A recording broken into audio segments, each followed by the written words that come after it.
യോഗായ യുജ്യസ്വ യോഗഃ കർമ്മസു കൗശലം. ഭക്തിഭരിതമായ സേവനത്തിൽ ഏർപ്പെടുന്നവന് ഇഹലോകത്തിൽ തന്നെ നല്ലതും ചീത്തയുമായ കർമ്മങ്ങളിൽ നിന്നും മുക്തനാകാം.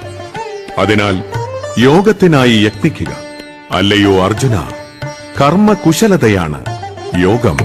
കർമ്മജം ബുദ്ധിയുക്താ ഹി ഫലം ത്യക്ത്വാ മനീഷിണഃ ജന്മബന്ധ വിനിർമുക്താഃ